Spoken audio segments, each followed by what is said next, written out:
All right, so let's get started with Docker installation. All right, so we'll do hands-on and everything, right? So let's begin with Docker installation. Okay, so as discussed earlier, we will be doing Docker installation on cloud, right? Mostly on AWS cloud. All right, so Docker installations are available on almost all operating system. If you are on Mac machine, you can even install Docker also on Mac, right? If you're on Windows, you can install Docker on Windows, right?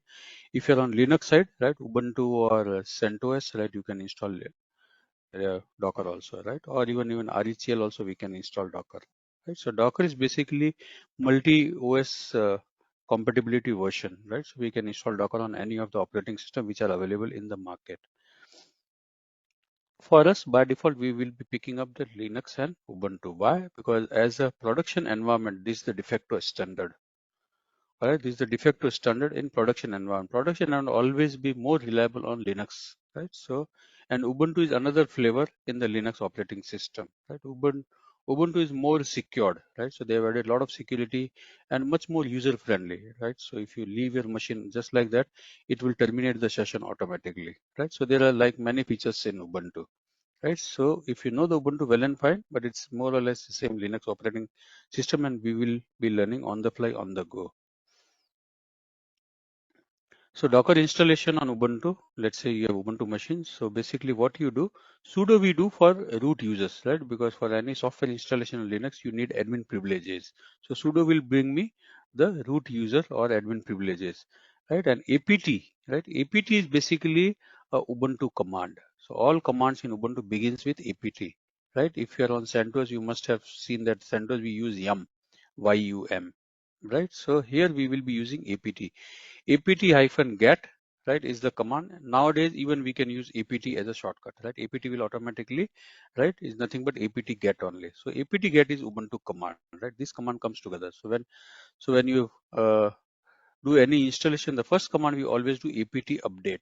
So what it will do, it will go to the Linux repository of Ubuntu and see is there any new package has been added. So it will just update your complete OS, right? So wherever your machine you are pulling the OS for Ubuntu, right, it will just go and it will update. So it will just set and check the default packages and update the index automatically, right? So we do always we run as a de facto command, we always run update command, right? So that our environment should be always up to date.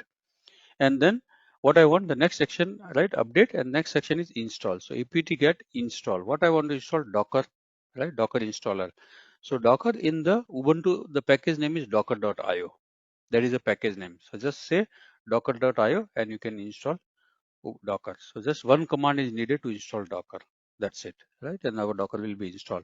If you are on CentOS by any chance, you can use yum, right? Here we use apt, here we use yum. And again install. So same command install, and the package name is Docker. Ubuntu it is docker.io, here it is just Docker. And just put -y so that it will not ask you any question like, yes, this path is correct, that path is correct, should I take this, should I take that, right? Just say yes, it will take, by default it will do, it will take yes, and it will do silent installation without asking questions. Silently it will do the installation in the background. And then we can verify. Once the Docker is installed, we can verify by running a hello world container, right? Once you start the hello world container, basically it's a container image, right? It will automatically download the image from the Docker repository that I'll show you when I do this step. And then it will also start, it will spin up the container. Once the container of hello world is spin up, it will, the Docker will say hello to you. All right. So that means we will be getting a response from Docker. So that means that's the confirmation step that my installation has went well. And if I run any container, in this case, hello world, right, I'm getting a response. Right. So this is just a verification. So we will do that. All right. So to do the installation, right, we will go ahead with our AWS account. So just click here, right, in service, and always click on EC2. EC2 is basically virtual servers which are available on AWS cloud, right? The full form of EC2 is Elastic Cloud Compute, right? Elastic Cloud Compute. AWS did a patent registration on Elastic, and later they changed all the names, all their technology services, they updated with Elastic, right? So EC2 is Elastic Cloud Compute. In short, we say EC2 because there are two C, Cloud Compute. All right, so we say EC2. So likewise, there are many things, right? Elastic ELK we have, Elastic Login Test Kibana, right? So then we have EBS, Elastic Block Store, right? So there they have renamed. Even Kubernetes coming from AWS Cloud, also we call, right? EKS, Elastic Kubernetes Services. So just click on EC2, right? And then it will open a dashboard, right? This is EC2 dashboard, right? So left hand side, the scroll bar is for all the navigation. Where you want to go, just click and we can go it there. And wherever you click, it will open in the middle pane, right? And the left and the extreme right hand side, it will give you the information, right? What VPC and all this. So default information will give you related to your account attributes. So it will pop up here, right? If you want to close some windows, you can close some windows, but let it be default. All right. So we are on EC2 dashboard, and this orange button means the active window. So active window is EC2 dashboard. What you see on EC2 dashboard, how many instances you are running. Instances are nothing but machines. So if you see here, I'm running 0. That means I have not started any virtual machine on AWS cloud. So whenever you begin, right? So just click on this EC2 instance, right? This running instance, which is 0, we can click on here. And then it will show you the number here. Currently it is 0. So I'll just go ahead with this. Now, once you come here, right? Always use the top bar, this bar, right? Not the black bar. Black bar is just the menu bar, but use this bar. This is all related to instance. This is for refresh. This is to connect with your machine. If you have created any cloud instance and you want to connect it, we can use this particular button. This will give me all the things I want to start. So currently there are no, right? Currently no machines are running. So it says no match found, right? So that is fine because I haven't spin up any machine, right? So you can do start, stop, all that thing, right? Reboot or anything, or you want to delete, you can delete by terminate. So all these options we will be using. And then actions, what all you want to do, right? You want to see the details, you want to manage the state of the instance, or some settings you want to change, some networking setting you want to change, security setting you want to change, image or templates you want to change, or monitoring troubleshooting you want to do, right? All these actions. So basically we will be using these hardcore buttons, 1, 2, 3, right? And this to begin with, launch button, right? Orange button is always to you want to use or you want to configure or you want to spin up any machine, we can use it. So currently it says nothing is running, right? So let me go and use. So as I said, on the EC2 dashboard, always use this front or the topmost bar, right? This is the bar. All action will be done here, so don't get confused. All right. So when you are on AWS, don't get confused. Always use this top bar, right? Everything will be controlled from here, right? So not too many things, right? Just focus out here and then we will be shorted. So let me just go and launch an instance. So you are here, you are launching an instance, right? AWS instance allows you to create a virtual machine. That is what we want to, because we need a machine to install our Docker, right? So we need an AWS machine, right? And AWS machine, we say EC2, right? EC Elastic Cloud Compute, right? So here, give any name. So let's say I want to have Docker. So I'll just give my machine name as my Docker, right? So this is my going to my Docker machine, right? And then application and OS image, right? So just scroll down, right? All the options will be here, right? Name and then which OS you want. So there are so many templates given, right? You want to use Linux, AWS, basically it will open CentOS. Then Mac operating system, Ubuntu, as I said, Windows, Red Hat, right? And there are so many, right? SUSE Linux and all that thing. So various other flavors are also there, right? So we will stick to, right, Ubuntu. So just click here on Ubuntu, right? This will be selected, and then which version you want, right? On the bottom, right? We can check, right? So always pick the free tier, right? So it will not charge you anything, right? So we will go with 20.04 LTS, right? This is the recently they have come up, right? So let's go with the more stable version. People started using it, but not everybody, right? Our production environments are still on here, but both are same, right? We can go ahead. So let me pick up 20.04. Right, LTS means long-term support, right? That means it is covered under AMC, right? If you want to raise a ticket and you are facing some issue, you can raise ticket, and because it is under support, right? So they say LTS, long-term support, so it is covered under long-term support, and we can also, if you're facing any issue, we can raise a ticket and get support. So this is for this thing, and it's always free tier. Free tier means it's not going to charge me anything. All right, let it be default 64-bit, and then instance type, right? So here the machine configurations are here. So if you see currently we are on T2 micro. T2 is just the template name. All right, and then they have, right, micro, right? And if you see, if I expand it, so you will see my nano, then micro, then small, then medium, right? Based on CPU and memory configuration. So by default, it says T2 micro, which comes with 1 CPU and 1 GB RAM. If you see, it is written here, 1 CPU, 1 GB RAM. And it's free tier again. Free tier means it's not going to charge anything, not even a single penny. So always go with T2 micro with 1 CPU, 1 GB RAM, which is good enough for Docker installation. Alright, you must be wondering that 1 CPU, 1 GB RAM is good enough for Docker? Yes, it is good. Alright, so we will pick up this machine and it will give a best performance also, right? And it's free tier. So AWS is not going to charge anything, right? So everything is free. So just select it and then, right? So let it be T2 micro, 1 CPU, 1 GB RAM, free tier, right? And then it's a key pair login. So here, login, we don't use credential as a login and password, right? How long you can remember your password? Right, at the max 10-digit characters, or you are so smart 15-digit characters, or you are so smart 20-digit characters, or you are super smart 30-bit character password, right? 30 character password, right? Sometimes you will forget yourself. It is very slightly complicated. You will yourself will not remember, and then you will always be resetting the password, right?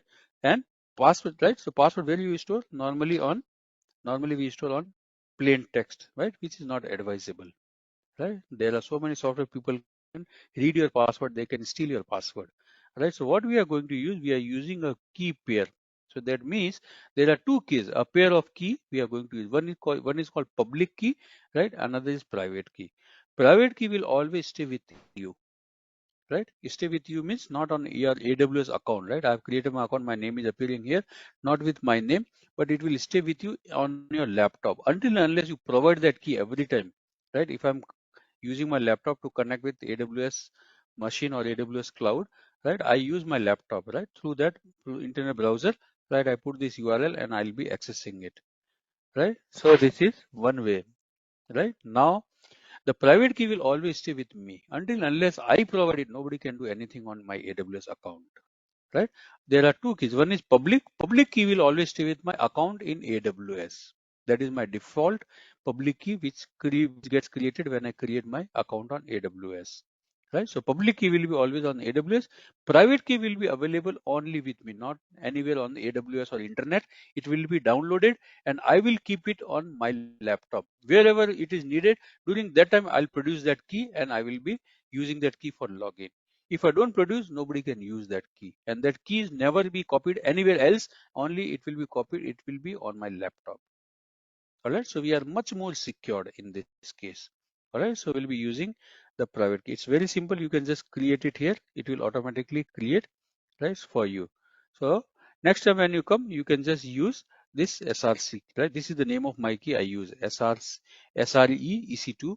This is the name of my key. You can give any name. You can put your name also, right? If you want to create for first time, just come here and give your name, right? So you can use your name or anything you want to do, right? You can create your key, right? Give your name.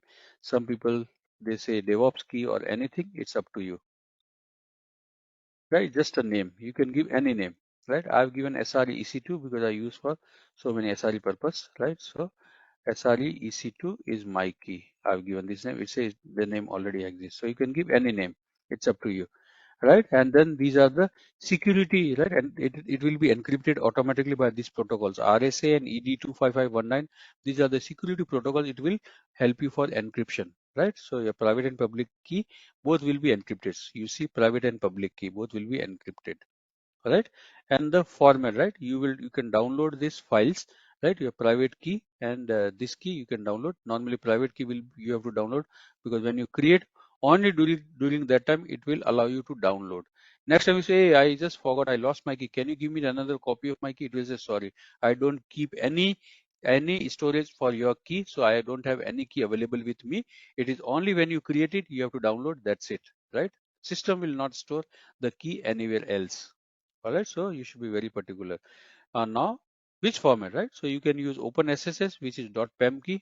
Both are encrypted, so it will just a binary file. You cannot open and read anything, right? So this key, or for PuTTY, right? For login, for Linux machines, for any Linux box, what we use PuTTY as a client to connect to that machine. We use some terminal client, which we call PuTTY. right? Is very famous in Linux, right? Or you can use .pem, because nowadays there's another client which we can use to connect to any Linux box, which is Open SSH. So I can do SSH and I can connect right through my key. I have to provide my key and I can log in, right? So anything is available. You can use either this format or that format, but both are binary format, right? So let it be default. I will not change anything, and then just say create. It will create it. All right. So next time when you come, you have to just say drop down, and your key will be displayed here. If you are using multiple keys, right, 1 2 3, right, DevOps 1, DevOps 2, DevOps 3, you can pick any of the keys, right? If you are using for different purposes, right? Normally I use one key, right, because it's my personal credential and I can log into any box, right? Because it's my personal, I can log into Windows, Linux, anything. I can use my own credential. So it will be your personal thing. Network setting, so let it be default, right? AWS config default networking, let it be default, right? We will not invest much time here to create this and that. Let it be default, right? We will do later, right? Now create security group, right? Security group, right? So this is nothing but firewall. In cloud, we have some slightly different names, right? Because we are not using all the traditional names. We are using different technology specific names. So cloud, we are using security group. Security group means your firewall group. So you can open the security group and add any port. Let's say your application is running on particular port number. You can just go and you can add it, right? So you can just create and you can add later, right? Or if you want to use any existing, click on existing, it will open the window again, right? This is the default which comes when you first time you set up the account. The default networking parameters and settings will be available in default, right? If you want to create something, right, when I say create thing, it will always create by some default name, launch wizard 1, launch wizard 2, and all that thing first time, right? So this is my, again, I created it, right? So if you want to add, you can use this thing and you can add it, right? So how to modify that, I'll show you once my machine will be spin up. That time I can add port number, delete port number, update port number, right? Remove everything, right? All that we can do customization, right? It's all we can do just like a firewall port. This also a simple thing to do it. Configuration storage, right? This will give me the storage. So by default, we have taken one CPU, one CPU and 1 GB RAM memory. This is our configuration, which is free tier, and we call under, right, AWS template T2 micro.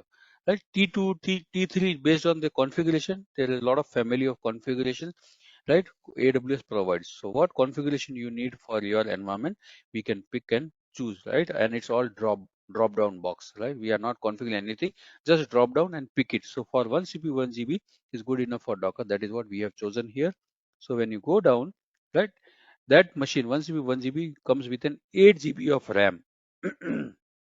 Right, and it's just a normal storage, not encrypted storage, right? We are not using SDK, right, which normally comes with a high encryption and performance. We are not using. First Docker, we are good enough with default 8 GB, and 8 GB is a good enough storage for Docker, right? Because all our images are not that heavyweight, right? So let it be 8 GB, which is good enough, right? So if you want to add additional, you can add it, right? And you can even extend up to 30 GB, right, which is absolutely free. It says here that free till eligible, right? So let it be 8 GB. If you want, later we can just do, and you have a button, right? You can increase, decrease, whatever you want, you can do it. So let it be 8 GB, right? So this will be taken care, right? Advanced detail and setting, we don't need it, but if you want to just go, you can just go and you can check it here, right? Which domain you want to create or you want to join, right? Any specific, or you want to use any IAM profile, right? Access, right? Identity and access management, right? Normally for role specific, you want to create some roles and you want to provide some access and all that thing, not specific for Docker, but later probably other things we may need it. So that time we'll talk. So today we will keep our things very simple, not to confuse too much, right? So I've just picked a few things, right, as from the default menu, right? And all that thing one by one we are going. Now come here, because of the button is here, right? You will not find any button at the bottom, right? Some button is available here because they are trying to give all the options in the same window. How many number of machines you need? So always we need only one machine for Docker, right? Later when we create a cluster environment, cluster means collection of machines, that time we may need multiple machines, right? For Docker Swarm and Kubernetes that time, but for Docker we'll begin with just one machine. We need just one virtual machine from AWS, that's it. And I will just say one, let it be one only, right? So it will come with Ubuntu. Yes, we have chosen Ubuntu 20.4 LTS. So this machine will have this OS loaded, and all this will be provided by AWS as an image. So image means the AWS has a huge catalog of all the image version, Windows, Mac, Ubuntu again multiple versions, right? 16.04, 18.04, 20.04, 22.04, right? All that thing, but we have chosen this one, right? T2 micro, right? This is the machine with 1 CPU, 1 GB, and it's absolutely free, right? That is what we have chosen, right? Firewall right? As I said, security group is nothing but firewall. All right, firewall, what we do? Addition, deletion, right? If you want to provide some access to a specific port number, we always take help of firewall. So here, this is firewall, and I'm using my default launch wizard one. Right, once it is created, I'll show you how to add the port number. Right, it's very simple. You have to just go, click on edit button and edit it. Remove, update, modify, whatever you want, we can do it. Right, so all this is free tier. Nobody is going to charge me anything. Right, and just click launch instance. When you click on launch instance, see it is in progress, right? And it will be created, verified. Say success. Your machine has been created. This is my instance number. So I and some rumble jumble number, right? Some random scramble number. Don't get confused. AWS basically it's maintain its identity by creating some instance ID. So this is the ID of my machine, and it's begin with I. I means instance, right? Instance is nothing but machine on cloud. We say instance. So it is created, right? And successfully created. I need not to go and check the log and all that thing at this point, right? This and everything is succeeded. Initialization, everything is succeeded. Now go back, right? So I'll go back to here, right? Click on instance, or you can go to EC2. Anything is fine, right? So we have a hyperlink. So go back here. If you see, I gave the name as Docker, and it's up and running, right? And this T2. So as I said, always stick to this top bar only. Otherwise you will get confused. You will be lost. So always use this bar only, right? So this is the dashboard we are using. And now see this my Docker machine there, but you see this connect button is not activated. It is grayed. How to activate it? You have to select the machine. Which machine you want to connect? I want to connect to this machine. So I have collected as, right? There is a checkpoint. So just enable it. When you say, okay, I want to connect to this machine, this button will be activated for you. All right, and if you want to see some parameters, right, instance ID, right, you gave the name Docker, right, but this is the ID for AWS tracking, right? IP address of the machine, public IP address is this, right? Private IP is this, right? Public and private, right? For outside world to access my machine, we always give public IP, right? So that anybody can access with my public IP. Private IP is the actual IP of the machine. We never expose because of the security reason. If you float your actual IP to the whole world that, hey, this is my machine IP, people will start try to hijack your machine, right? So to safeguard your machine, you don't want to expose actual IP, we use public IP. So this is my public IP, right? And network security and all that thing we can say, as I was mentioning about, right, firewall. So this is my security, right? And this is my, right, launch wizard one. So if I click here, this is my launch wizard one, right? So here I'll be using, and all these are port numbers. So later I'll be using and I'll show you, right? Because we'll be configuring many applications and all that. So we'll do. So this is the machine, and just click on connect. Right, when you click on connect, it will tell you how to connect to this machine, right? So just go on SSH client. There are 4 tabs here, right? EC2 instance. So this is my public IP address, right? This is the instance ID, right? And this is my Ubuntu machine, which is Linux. All right, so session manager and all that thing, right? Just don't go. SSH client is the thing through which we can connect this machine, right, from my laptop, right? So here, when you click on SSH client, which is the third button, always remember, sometimes you will by default come here, sometimes you have to select it. So I've selected it. Here you see there are 4 steps I can connect, and they have given numbering also. Step number 1, it says open your SSH client. Okay, if you are using any SSH or putty, you can use SSH client and you can connect this machine. So you have to launch your SSH client. What I use as my SSH client, right? I use MOBA Xterm, right? You must be aware, this is very popular, MOBA Xterm. Right, this is the software we are using. We are not using putty because there are so many advanced software came in the market. Putty is slightly old, right? People, we can still use, it's not deprecated, we can still use, but I use MOBA Xterm, right? MOBA MOBA tag is the vendor, MOBA Xterm, right? So when you click here, I can share this URL in the chat, right? If you already have, then fine. If you're not, then I will explain you quickly, and then we will get it installed. Just a simple zip file, download it, right? Unzip it and click. With 3 click, it will get installed. All right. So I'll just show you. So there are two editions. One is home edition, which is absolutely free. If you are for your corporate world, right? There are many people and you want to use and you want to get support, license, everything, right? You can go with the professional edition. All right. So it comes with in dollar USD, it comes around 69 USD. If you are in UK, right, United Kingdom, you can put it pay in a euro, which is slightly right. It comes around 49, right, per user, right. What are the limits? What are the advantages? It comes with 12 months AMC free. So all the updates, everything you will get direct support from these guys, and for that you are purchasing it. You are paying some price, and you can pay online, right? If you are using right Visa, Mastercard, right, or any, right, you can pay it, right. So we will not go, right, we will just go some discounts also there, some offer is going on, you can take discount, but we will not go, we don't need corporate version. Free is available, we are very much fine with home edition, which is absolutely free. And you see both the links are available here, right. Here you have to first pay the money and then they will give you the link after your transaction is done, the link will begin. But here no transaction, so you have a link. So when you click here on the download, basically you will see two windows, one is blue, one is green, right. So don't see is blue and green, basically they are same, right. Here you will say portable edition, here say installer edition, right. Frankly speaking, both are version 23.1 and this is also 23.1, and I use both and both are same, right. Seamlessly, there is no difference at all. I didn't find any difference. So you can pick this or this, anything is up to you, right. I'll send you this link on the chat and then you can pick it up from there. If it's already there, don't worry about it. Since it's the first time, so I'm sharing a lot of information with my chat. Here's my chat and there you go.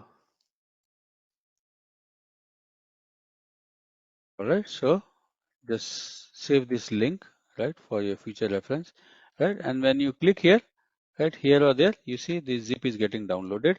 You have to unzip and that's it, right. I'll just pause it. I don't want to download, right. And just unzip and double click and it will be installed. And this is the logo, all right. This is the logo. So once you install it, right, you will get this logo on your screen, right. You can put it. So next time you have to just come here and launch it and it will be, right, it will be basically available for you to use it. So I'm just launching it, right. Where is my machine?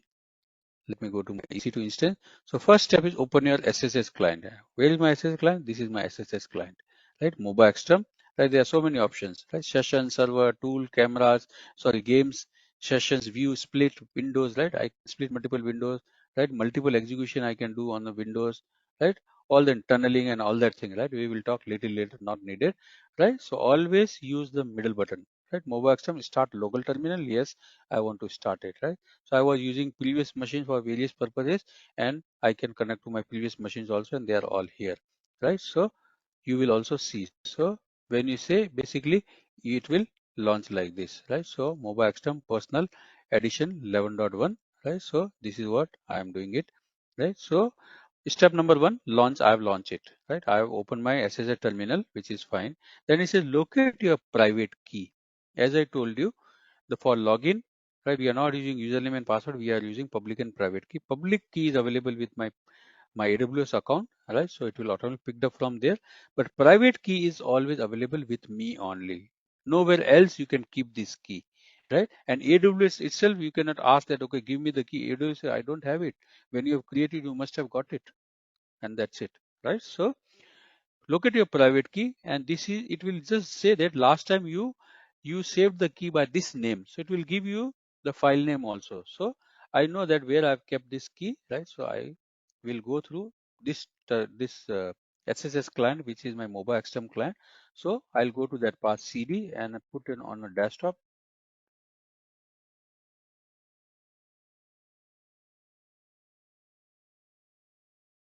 Where did I save?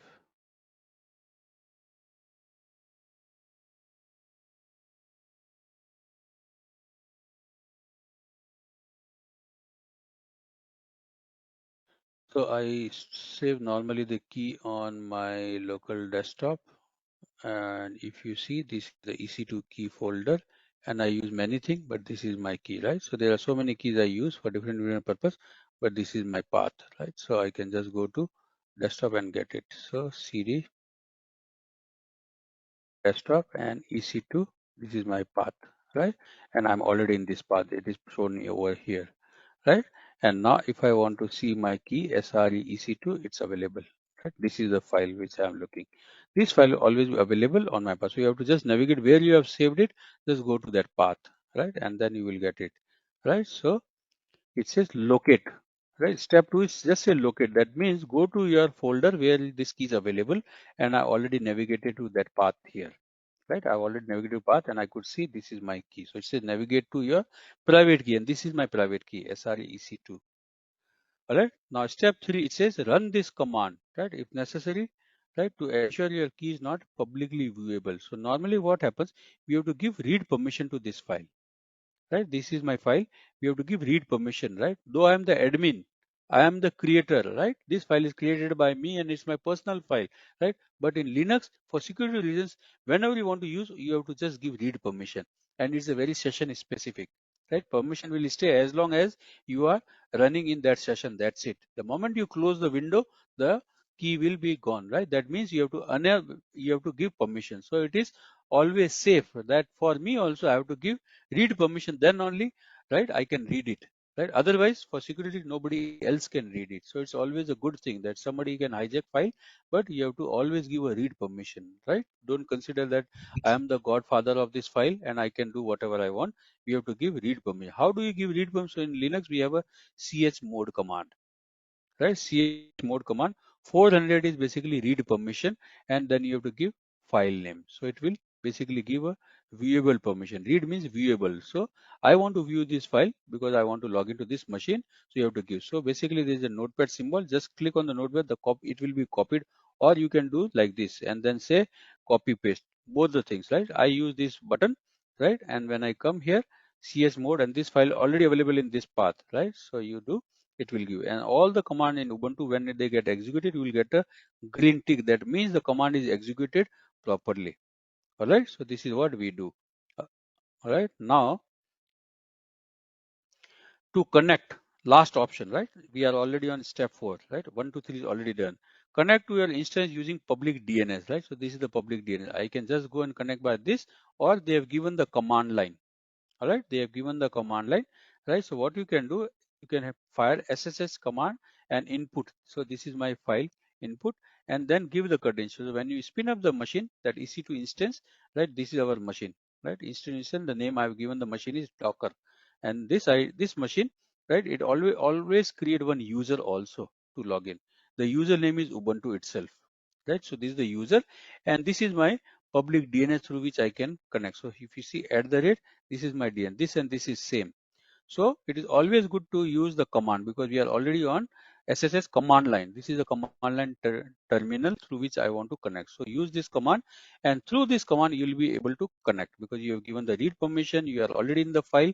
It will read this file and it will try to connect to your EC2 machine. And if you see, I'm already connected with this user, right? And this is the IP address, right? And this is the IP address 172, right? 31.80.245, right? If you just want to verify, just go and verify. So I'll just come here. Let me go to EC2 instance, right? As I showed you earlier, right? So if you see here, this is my IP address 172, right? Or let me copy paste.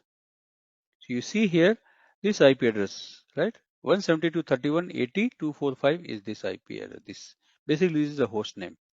Other host names come with hyphen, hyphen, hyphen, and IP address we always give it dot 172.31.80.245, right? So this and this machine is same, right? So basically if I say host name as a Linux command, right, this is my host name, right? And if I want to display the IP address, not the host name, use hyphen I means IP address. You will see this IP address. So we are already here. Now what I want, right? I only have taken one machine, virtual machine from AWS cloud. I have not installed Docker yet. All right, I have not installed Docker yet, right? So let me go to my PPT and install Docker, right? So to install Docker, these are the commands: apt get update and apt get install Docker, right? You can use apt also, apt get or apt, but before that, this is just a normal user. I need admin privileges for installation, right? So what I will do, I will log in with, let me clear the screen. Right, to log in, this is the normal user. To log in, we need a root user, right, who can give me admin privilege. So for that we use sudo command, right? We use sudo command, automatically it will switch the user, right? And then su means switch user, right? Right? You can also say super user because root user is our super user having all the permission. It's like a administrator, right? So you can say super user or su means switch user. I want to switch it and say minus, give one space and hyphen, right? Or minus sign. Hyphen means it will not ask me for password. It will automatically switch user to sudo, right? Right? Sudo. So let me say here you see I'm logging with root user. Since I provide hyphen, so it will not ask me password. Now I'm with root user. All right, don't worry, I'll give you all the commands and everything. Don't worry about it. I think I've already created one slide for you and I'll send this slide, right? So if you see, I already have it, right? So this is the command, right? Login with root user sudo su and hyphen, right? So don't worry, we already have slide in place. So don't worry, you will get everything as a PDF, right? So I have logged in with root user, right? Now it's safe to do. So what is the command in Linux? We use apt, right? Sudo command, right? It's already there, right? No need to use. Let me go back to previous screen. Sudo is already there, so we can drop it. We are already with the root user. If you are not, then we use sudo, right? And then apt update, right? Apt get update, or you can apt get update you can do, or apt up, right? Both are fine, no problem. I'm using apt update, apt get. So I'm updating. It will just go and check all the packages and it will update the index by default, right? It will go to the Ubuntu repository and just see that this machine has all the latest updated. So this is the command we do and it says done. So it has read all the packages and done and does indexing also. If you see the numbering, right, it begins with 1 and it does the indexing, right? So 1 2 3 like that like that like that, it will do indexing also automatically, right? So from the Ubuntu it does. So all the security, everything, it has been done. So it is not related to Docker. It's the default command which we fire, right? Apt update. Now what I want to do, next is install. Update is done, next is install. What I want to install? Docker. So package name is docker.io in Ubuntu, right? And for silent installation, I will say why. Why means yes. It will not ask me any question. Give me that, give me this. Is it correct? Is it that? Yes, no, yes, no. Right? By default, accept yes from me and do a silent install. The moment I fire this command, it will do the installation silently. Right? Only one command. As I said, we already have a slide. Plus what I do, in Linux, there is one command. End of my session, right? When we close this meeting, there is one Linux command. I say history and what I did in that particular 2 days session, all the commands I will capture into a notepad file and I send it to you, that notepad file, on a date basis, today's date.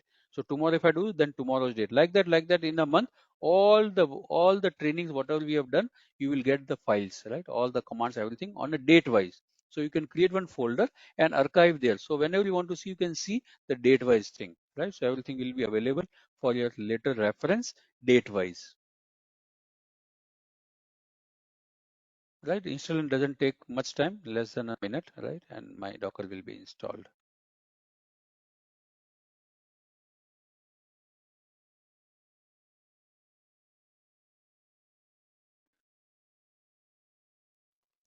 So we are almost there, right? So Docker is installed, right? So it has done everything, right? So unpack, pack, all that thing, it has done all the installation. So my Docker is installed. Let me clear the screen.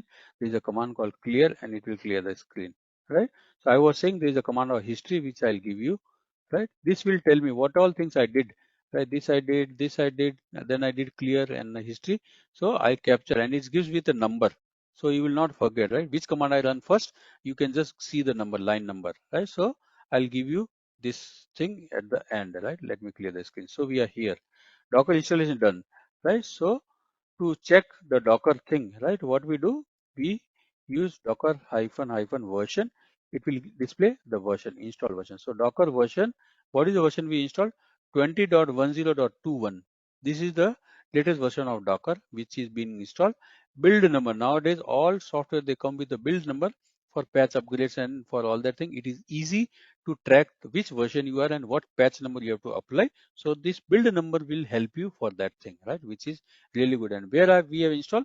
On Ubuntu, right? We have installed this thing on Ubuntu and the version of Ubuntu is 20.04, right? .2, right? So this is the Ubuntu version. We installed Docker, right? Now, as I said, Docker, we have to start the service, right? So we use the service command, right? So we have to start the service. So we use service. The name of my software or my application is Docker, and what I want to start. Basically, it is already started. If you want to check the status, you can check the status. Ubuntu starts the service automatically. But if you are on other operating system, you have to start the service. You have to start the Docker engine. Ubuntu does it automatically. So if you see the Docker service, right? What is Docker service? Basically, Docker application. All right, Docker application, right? So Docker application, we say container engine. If you see my introduction session, right, first session, I was using container engine when we were talking about the Docker architecture, right? When you install Docker, it becomes a middleman between my OS and application layer, and that is what we say container engine. So Docker application is nothing but a container engine because it's a container application, right? And it's already loaded. So this is the location from where the service is getting started. Lib system MD, and under the system MD system folder, and this service is started from there, and currently it is loaded, so it will be enabled, right, automatically, right? So it is done, and my Docker is running, right? So my Docker services, my Docker engine is started, and it is in running state. When did I start? Today's date, 12th June, right? So, and this is UTC time, right? So we have 4.5 hour difference, and if you minus, you will get this thing, right? And how long? Just 2 minutes ago, 2 minutes and 25 seconds ago, I started Docker engine. All right, so this is what we will get it. And for more documents and all that thing, always read the official docs.docker.com, right? And you can read all the information about Docker, right? Always use thing. As I said, Docker service we also called as a Docker daemon, right? If you remember my first session, Docker daemon, right? Docker D, right? So we say Docker D is nothing but Docker engine, container engine, but in system side we say Docker D. It's a daemon service, right? So the main core service, and this is the PID, processor ID, right? And how much memory it has taken, right? Just 26.1 MB, right? Matlab, only not even GB, it's MB, right? So, and there are 7 tasks which is done in the background, which is fine. We can see it here, right? All that it does in the background.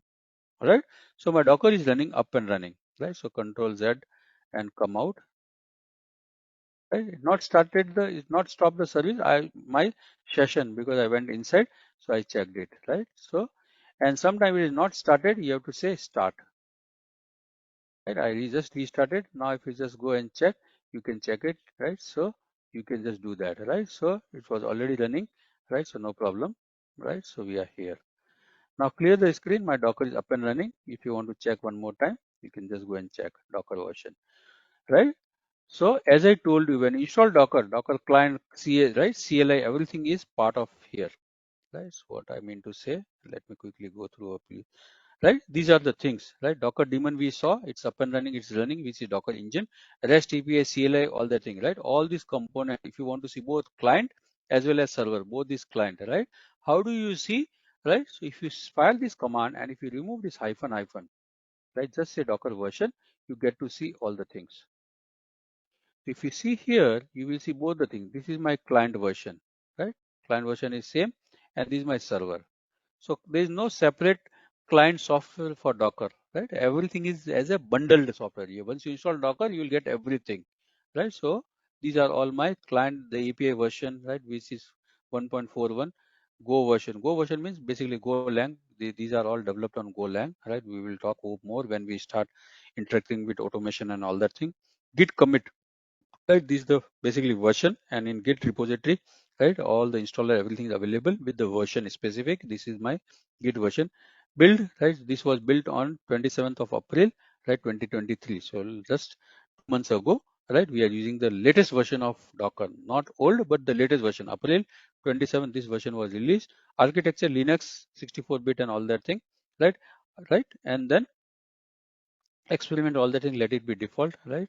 Because we are using community edition, that's fine, right? But the server version not experimental, right? No, only experimental alpha beta we are using. We are using actual version, right? Client we say okay, that's fine, right? Client is just an interface on top of it, which is CLI. I can use through command line, DOS or Git command or any command line. We can use it. Engine version, server engine, which is same. So client and server both are at the same version, 20.10.21, and we even saw that, right? Even the display was the same version, right? This version. And the Git version, API version, both are same. So 1.41. So these are the API version through which we'll be filing the commands and all that thing very soon, right? That's fine. So all that information is available here, right? So you want to see both client and server information, use Docker version without hyphen, right? Or if you want to specifically check your Docker version, we normally use hyphen, right? So this is what we do. And in Linux, to give the full command, we use double hyphen. Full command means full parameter I want to pass, I use double hyphen. Shortcuts are also allowed. Shortcuts are denoted by single hyphen, not double hyphen, right? How do you do?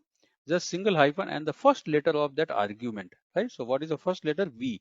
So I even instead of this, what I mean to say, I can use first letter with a single hyphen. Single hyphen means shortcut. Double hyphen means full argument, right? So I'm using single hyphen and it will give me the same information because this is the shortcut. Right? So don't get confused whenever you read documents, right? They say Docker hyphen version or Docker V. These are the shortcuts. Shortcuts are denoted by single hyphen. That's it, and the first letter. All right. So we have done this Docker install. Now let me go and spin up one container. Right. So what I will do? Docker run hello world. Right. So hello world is the image available on my Git repository. Let me show you quickly. I'll just come here and say Docker Hub repository. Hub.docker.com is your repository which is available here. So just click here, sign in. It's always good to sign in. You can register. This doesn't need anything, only valid email ID. That's it, because they will send the activation link on your email ID. Right? I'm using pretty old. It asks for updates and all that. I can upgrade later. Right? And you see my name is available. Right? So P Pariyar is my username here. Right? So hello world. Hello world. Hello world is basically for verification. Docker provides one container image and it's a Docker official image, right? So basically this will example just to see whether your container environment is ready or not, just to verify. If everything is ready, Docker will say hello to you, right? So this I am using this image. How to use it? Docker run, right? What is container? A running instance of an image, right? Container image. This is my image, right? I'm saying, okay, download this image and start the container, right? So it will do both. You see, first it pulls the image, right? So what it does, it will first go, I fired this command, it will first go and see whether this image already available on my local machine or not. If it is not, it will say unable to find this image, right? It has taken the version latest, right? I'll talk about versioning probably in next few minutes, right? And it is locally available. So it will pull the image, right? Hello world, and the image is pulled and you will see that it says the status. Downloaded new image of hello. So it will always pull the image. As I said, image is the source code provider, right? To say hello to me, somebody has to do some coding, right? Might be echo command or something, at least to display the message, right? So we see the message hello from Docker. When you spin up the container, Docker is saying hello to me. That means my Docker installation is done properly. Absolutely fine. It's just a verification. I can verify when Docker is saying hello back to me. That means the installation has really went well. No issues. All right. So this is the thing. This message shows that your installation appears to be correctly. What does this mean? Hello from Docker. This means that your installation of Docker is absolutely fine. Right. We have succeeded in installing Docker with no issues. All right. So this is what the confirmation. Now, what all things has done in the background, right? Just remember, right? So if you remember my slide, right, which we talked on the other day. Let me open parallel, not this and this. All right. So as I told, the command we fire, rest if I fix my command and send it to server, and my command will be processed. When the command is processed, it will collect the output and send it back. So client to server and server back to client will be done by this guy. How? Let's see here. So step number 1, and it says to generate this message, Docker took the following steps. So what all thing actions has happened in the background? It says Docker client contacted Docker daemon. How? Through the Docker command. So I gave the command, this command I gave, Docker command. What command I gave? Docker run. And I said, okay, run this container image. So it will download the image. Image has been downloaded. We can see, yes, it has downloaded the image. And then start the container on that image which it has downloaded. So it says Docker client, right? Who is the client? This command line. Right? What I'll say, this is my command line through which I am firing the command. Contacted the daemon, because who will do the action? Client cannot do action. Client has nothing, right? The Docker daemon will do the action. So client has contacted daemon, right? This server. So it says The Docker client contacted the Docker daemon. Yes, absolutely fine. Through this command I contacted. I gave my instruction that, hey daemon, can you please run the hello world container for me, right? I gave this instruction. How I gave? Through my client, right? Command line. That is what we said client. Docker daemon, what Docker daemon did when I gave this instruction, Docker daemon pulled the image hello world, right? This is the image. So it pulled the image from this repository automatically. How? I'll show you the config file. The URL is mentioned there, right? So this, it goes here on this Docker hub and it pulls this image. If you click on Docker hello world, right, you will see that it has pulled this image, right? Docker pull hello world. This is the normal command. We will get to see all that thing, right? Everything is, all the actions are done. I'm just explaining, but when we start doing it, I'll show you more, right? So Docker daemon pull this image, right? Work is done by whom? Docker daemon. That means Docker engine, container engine has to do the work, right? From the Docker hub. Where it has gone? Docker hub. Right, where is Docker hub? This is Docker hub is the repository. It will automatically go to Docker hub by default, because in my config map we have already given this configuration information of this repository by mentioning the URL. So it always goes here, right? If you want to change, we can change it, right? I'll show you all that thing, so don't worry about it. All the semantic nuances, right, we will learn quickly. So it has contacted Docker daemon, contacted Docker hub to pull this image. Which image? I gave the image, right? In my command I gave the image Docker run, and I gave this image hello world. So it has gone. If you don't mention the version, it will pull the latest version, right? So this is what it has done. So it has pulled this image from Docker Hub, step 2, and then Docker daemon created a new container because I want to start the container. So I gave Docker run, right? Run means running instance of a image. What is the image? Hello world. So it has created a new container from that image which runs executable, right? Which you started, and process the output which you are currently reading. What is the output? This is the output. So in that container image, this logic is done to display the message, right? What is the message? So that is the programming is done in that image, and that is what, when you start the container, right, it will run the whole code in the image, and what is the code is done accordingly, the action will be done. What is the action? To display hello, right? So it is, so it says the Docker daemon created new container, right, running from that image. Docker daemon stream that output, right? It is stream, it is sending the output. Stream means sending the output to whom? Back to client, right? So you see the background action, REST API is collecting my command from client, sending to daemon. Daemon does this action of pulling the image. Daemon does the action of start the new container. Daemon is now saying that, okay, this output is now streamed back to client, which is sent to your terminal. Your terminal means my command line, and exactly I see this message. All right, so they give me summary, right? That to generate this message, following action has been done. So Docker is being very transparent, and it will display everything, all the actions, right? And we will also see, right? So it says now try something like this. If you're ambitious, and you can do it, right? So this is what we can do it, right? So my container is started, right? So what is thing, right? So we run this command docker run hello world, and we see. Now you want to see if the image is downloaded on my local. So as I said, all command will begin with docker, right? Docker means small letter docker. Linux command normally we have, right? All the commands should be in lowercase. So docker spelling should also in lowercase. So docker, and to see the image, right? So you can say image ls. Ls means list, right? So this is the header, right? Repository tag image id created and size. So image repository is hello world, from where? Docker hub, right? What is the version that I picked up? Latest, right? I'll talk about these versions, don't worry, right, in detail. Image id, so basically 12 digit id Docker basically maintains. So if you see, right, four digits on the middle, four on my left hand side, four on my right hand side. So basically it's a 12 digit id. So all IDs, container ID, image ID, Docker maintains, right, the ID in 12 digit character ID. So everything will be in 12 digit, whether the image ID, container ID, network ID, so on, everything, so on and so forth. Whenever we do more things, everything will be 12 digit ID. So this is the ID, right? And you can quickly verify it. Four on middle, four on left hand side, four on right hand side. So 12 digit ID, and I'll talk more about it. Don't worry about it. Created it, right? This image was uploaded on GitHub 5 weeks ago, and that image we downloaded, latest image, right? 5 weeks old image. What is the size? Just 13.3 KB, not even 1 MB, right? Not even 1 MB, less than 15 MB, 15 KB. That means only message was hello, to display the hello message, hello from Docker. That's it. right? So that was displayed, right? So this image is downloaded.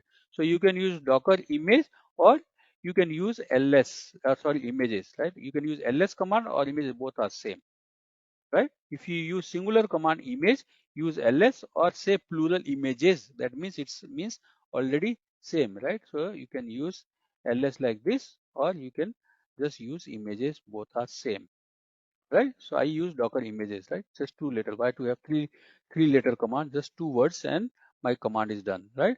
What all containers we are running? So we always use PS, right? PS means print status, right? Print status of running container, right? Running container, PS is means always running container, right? So if you see no container is running, why?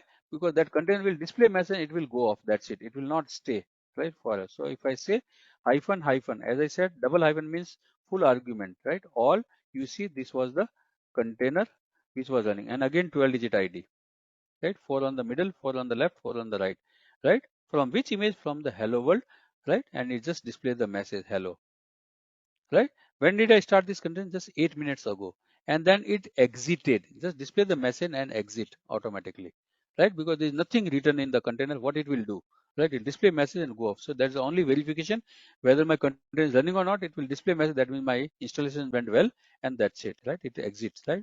And then container names, right? Who will remember these IDs, right? This alphanumeric number, very tedious, right, to remember. So we always give some name to this container, right? So let me quickly create one container, right? And then I'll show you how to do it. And then we will practice few things tomorrow again. All right. So Docker, basically what we do, whenever you want to pull some image, you say Docker pull, right? Because you want to download image first, right? You can pull anything, right? So let's say I want to pull some container, let's say Nginx, right? Latest, it has taken the version latest, right? And you should see digest number is basically ID, right? SHA 256 version format, basically it's a 256 character ID, it maintains internally, but for us only first 12-digit ID which we take into consideration. So SHA 256 is basically NASA format, right? It's basically a NASA format, right? Who developed this 256 character ID, right? So we are using NASA format. So SSA 256 is a NASA format which we use, right? So normally it is inbuilt which we use. Basically this is the ID which we use, and this is the downloaded image of Nginx latest, right? If you want to see, as I showed you, the command Docker images, right? So this is the, previously we downloaded this image, now I downloaded this image, and what is the version? Latest, right? And this image was, right, 2 weeks old. On from where? From our GitHub. Everything is coming from GitHub, right? And then you have to, it's only download, right? If I say PS, nothing is running. If I say PS hyphen hyphen all, or just say hyphen A means, right, all, right, nothing is running. Only hello world container we started, but here I only pull. What did I do? Only pull, nothing else, right? Now I want to start the container. So you say Docker run. A Docker run is always for command, and it's a standard command. Docker run means you want to start the container, right? Your image, right? If it's there, it will pick the image from your local. Yeah, otherwise, it will do the pull also in the background, right? So Docker run, I'll tell you more tomorrow probably in session, because we are already over, right? So Docker run, and then use some argument hyphen ITD. I means interactive terminal session. I want to create an interactive terminal session, and D means in the background mode, right? So B is the detached mode, background mode. I will talk about these arguments. Basically, there are 3 arguments I've clubbed together: hyphen I interactive terminal, and then hyphen D, right? So, but in Linux we can club together, and you can club in any format, right? T first, I, and then because they are separate, you can club. So normally I do dit, and then give some name, right? Let's say test 1, 2, 3. I want to give name to the container, because who will remember the IDs? So I'm assigning. If you don't assign, Docker will by default give some default name automatically, right? It will give some random name to your container. So here I'm giving my name, right? And which container image, right? So my container image is, right, Nginx, right? And versioning we denote here by colon, right? So colon. Currently it is latest, but tomorrow I'll show you the version, different version, 19.0, right? If I want to use this version, we will give versioning. So versioning is given by colon, image name and colon. So here latest. If you don't give versioning, By default, it will take latest. That is the default, right? But if you explicitly want to give particular version, always use this technique. Now, if you see, I'm starting the container, right? And this is again 256 UID. Now, if you do Docker PS, print the status of running container, you see this container and first 12-digit ID, right? So this ID is coming from here. If you see this 12-digit ID is coming from here, my container, from which image? The image I gave it here. This was my command, and right, this I'll talk little later, not today, right? Because we need some time and we'll talk little in detail. When did I create? Just 9 seconds ago. What is the state? It is up and running, right? Up since last 7 seconds. It is running on port 80, right? I'll talk about port 80 and all that thing. Probably tomorrow we'll talk about port numbers also. What is the name I gave? Test 123, right? And this container is running, right? Now if I say Docker PS, this container is running. Or if you say Docker PS -a, right? You can see A means all, right? If you want to use full argument, use double hyphen, right? And all. Or shortcut, as I said, single hyphen and the first letter. So I'm using -a like this. Right? So both are same. So you see one container, hello world was display message, it was exited 13 minutes ago. This container is still up and running, right? It's still up and running, right? If you want to stop this container, commands are very simple, stop, right? Now you can give name, right? Test window, or you can use ID because ID is mapped to name and name is mapped to ID. So I will use name. So it is stopped. Now if I just do Docker PS, this container is running, no, it is not running. So what I can do, Docker PS -a, right? You see this container is also stopped because I stopped it forcefully. Can I restart it? Yes, why not? What is the command? All command begins with Docker as usual. And instead of stop, last time we did stop, now I will say start.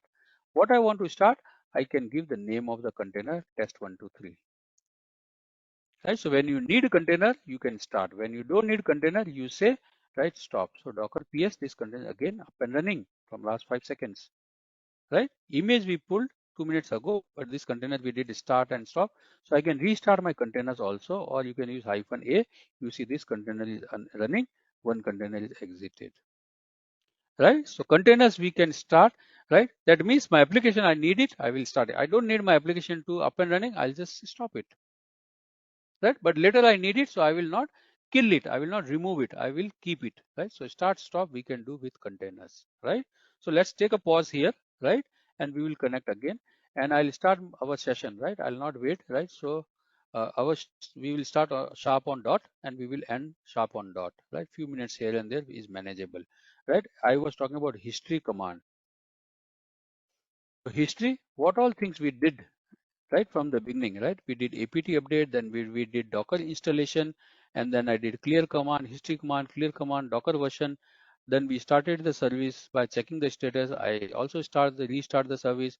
Then again, I check the status, then version, then without version to display both client and server version of Docker, right? And then we started a hello world container, right? And all that thing you will see Docker pull, right? Docker PS, all the commands are available, but don't worry about it. In my slide also, there are commands which I have given, right? And very soon you will get it. So normally I have to just check with why I'm coming here.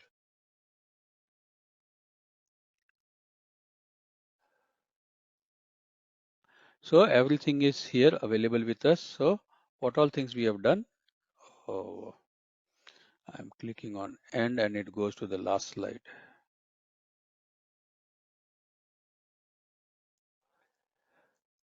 So everything is here in our slides, so don't worry.